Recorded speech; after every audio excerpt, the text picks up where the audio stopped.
മാനസാന്തരം എന്ന വാക്ക് കേൾക്കാത്തവരായിട്ട് ആരും തന്നെ ഇല്ല. ഇംഗ്ലീഷില് റിപ്പന്റൻസ് എന്ന് പറയും. മാനസാന്തരം എന്ന വാക്ക് കേൾക്കുമ്പോൾ പലരും ഈ വീഡിയോ ചിലപ്പോൾ സ്കിപ്പ് ചെയ്യുക. മത്തായിയുടെ സുവിശേഷം 11-ാം അധ്യായത്തിന്റെ 15-ാം വാക്യത്തിൽ ഇങ്ങനെ പറയുന്നു, കേൾപ്പാൻ ചെവിയുള്ളവർ കേൾക്കട്ടെ. യോഹന്നാൻ സ്നാപകൻ വിളിച്ചു പറഞ്ഞ 2 വാക്യങ്ങളാണ്.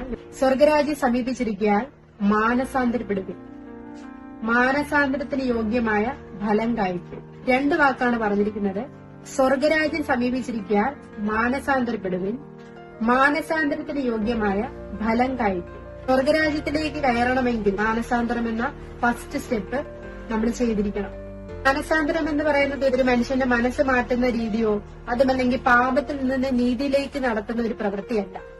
ക്രിസ്തുവേശുവിലുള്ള മാനസാന്തരം എന്ന് പറയുന്നത് നമ്മുടെ പ്രവൃത്തിയുടെ മണ്ഡലമായ മനസ്സ് പൂർണ്ണമായിട്ട് ദൈവത്തിലേക്ക് കൊടുക്കുകയും നമ്മുടെ ആഗ്രഹങ്ങൾ, നമ്മുടെ ഇച്ഛ, നമ്മുടെ ആശ്രയം ദൈവത്തിലേക്ക് കൊടുക്കുന്നതാണ് ശരിക്കും മാനസാന്തരം. നമ്മളെന്ന് പറയുന്ന വ്യക്തിക്ക് നമുക്കൊരു മനസ്സുണ്ട്. നമുക്ക് നമ്മുടെ സ്വതന്ത്ര ഇച്ഛാബോധം ഉള്ളത് കൊണ്ട് തന്നെ നമുക്ക് ഇഷ്ടമുള്ളത് ചെയ്യാം. നമ്മുടെ മനസ്സ് പറയുന്നതിനനുസരിച്ചാണ് നമ്മൾ ചലിക്കുന്നത്. മാനസാന്തരപ്പെടുവാൻ ആഗ്രഹിക്കുന്ന ഒരു വ്യക്തി ശരിക്കും ദൈവത്തിലേക്ക് തിരിയുക എന്നതാണ് മാനസാന്തരം എന്ന് പറയുന്നത്. യേശുക്രിസ്തു ഒരിക്കലും സ്വർഗത്തിൽ നിന്ന് ഭൂമിയിലേക്ക് വന്നത് മനുഷ്യരുണ്ടാക്കിയ മതം ഹൃദയങ്ങളിൽ സ്ഥാപിക്കുവാനല്ല. അവൻ വന്നത് നമ്മുടെ കർത്താവായ ദൈവത്തിന്റെ മുമ്പിൽ നമ്മൾ നീതിമാന്മാരായി നിന്നുകൊണ്ട് തന്നെ ദൈവം നമുക്ക് വേണ്ടി ക്രിസ്തുവേശു മുഖാന്തരം നൽകിയിരിക്കുന്ന നിത്യജീവനിലേക്ക് പ്രവേശിക്കാൻ വേണ്ടിയിട്ടാണ് കർത്താവായ യേശു ഭൂമിയിലേക്ക് വന്നത്.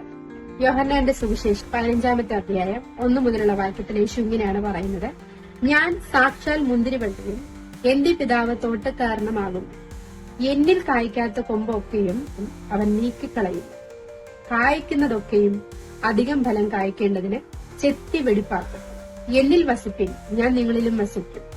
കൊമ്പിന് മുന്തിരിവള്ളിയിൽ വസിച്ചിട്ടല്ലാതെ സ്വയമായി കായ്പാൻ കഴിയാത്തതുപോലെ എന്നിൽ വസിച്ചിട്ടല്ലാതെ നിങ്ങൾക്കും കഴിയുകയില്ല. ഞാൻ മുന്തിരിവള്ളിയും നിങ്ങൾ കൊമ്പുകളുമാകുന്നു. ഒരുത്തൻ എന്നിലും ഞാൻ അവനിലും വസിക്കുന്നുവെങ്കിൽ അവൻ വളരെ ഫലം കായ്ക്കും.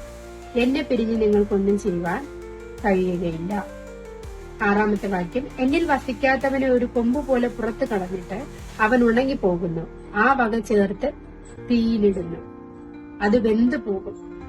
നിങ്ങൾ എന്നിലും എന്റെ വചനം നിങ്ങളിലും വസിച്ചാൽ നിങ്ങൾ ഇച്ഛിക്കുന്നത് എന്തെങ്കിലും അപേക്ഷിപ്പിൻ, അത് നിങ്ങൾക്ക് കിട്ടും.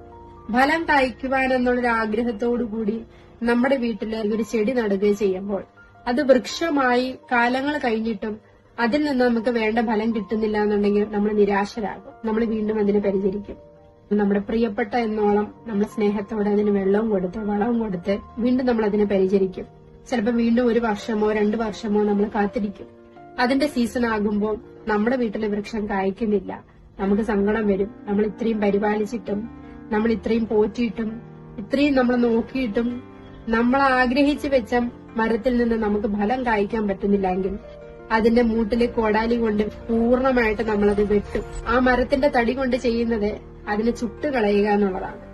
എന്ന് പറഞ്ഞ പോലെ ദൈവം നമ്മളെ ഈ ഭൂമിയിലേക്ക് അയച്ചിട്ട് ദൈവത്തിന്റെ വഴിയിൽ സഞ്ചരിക്കാതെ, ദൈവത്തിൽ ആശ്രയിക്കാതെ, നമ്മുടെ പ്രവർത്തന മണ്ഡലമാകുന്ന മനസ്സിനെയും ആശ്രയിച്ച് നമ്മുടെ ഇഷ്ടങ്ങൾക്കൊക്കെ നമ്മൾ ജീവിച്ചിട്ടും ദൈവം ഉദ്ദേശിച്ച ഫലം നമ്മൾ കായ്ക്കുന്നില്ല എന്നുണ്ടെങ്കിൽ ദൈവം നമ്മളെ ഈ ഭൂമിയിൽ നിന്ന് മാറ്റുക തന്നെ ചെയ്യും.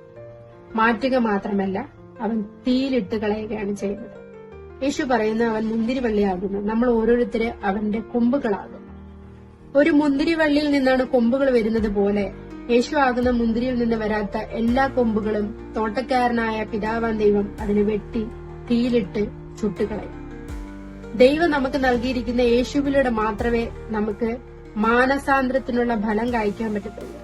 ദൈവത്തിൽ നിന്നുള്ള വാഗ്ദത്ത അനുഗ്രഹങ്ങളെ പ്രാപിക്കണമെങ്കിൽ ദൈവം നമുക്ക് വേണ്ടി ക്രൂശിൽ വില കൊടുത്തവനായ യേശുവിൽ ആശ്രയിക്കാതെ നമുക്കൊരിക്കലും ഫലം കായ്ക്കുവാൻ സാധ്യമല്ല. മാനസാന്തരപ്പെടുന്നതിലൂടെ നിങ്ങളുടെ സൃഷ്ടിയെ നിങ്ങൾ അറിയും, നിങ്ങളുടെ ദൈവത്തെ നിങ്ങളെ രുചിച്ചറിയും, ദൈവത്തിന്റെ സ്നേഹം നിങ്ങൾ അറിയും, നിങ്ങൾ പാപത്തിൽ നിന്ന് പൂർണ്ണമായി സ്വതന്ത്രരാകും. എബ്രായർ 6:8 പറയുന്നു, മുള്ളും ഞെരിച്ചിലും മുളപ്പിച്ചാലോ അത് കൊള്ളരുതാത്തതും ശാപത്തിനടുത്തതുമാകുന്നു, ചുട്ടുകളയുകയത്രേ അതിന്റെ അവസാനം. ഓരോരുത്തരെയും നീതിമാനായ സ്വർഗീയ ദൈവം എപ്പോഴും വീക്ഷിച്ചുകൊണ്ടിരിക്കുകയാണ്.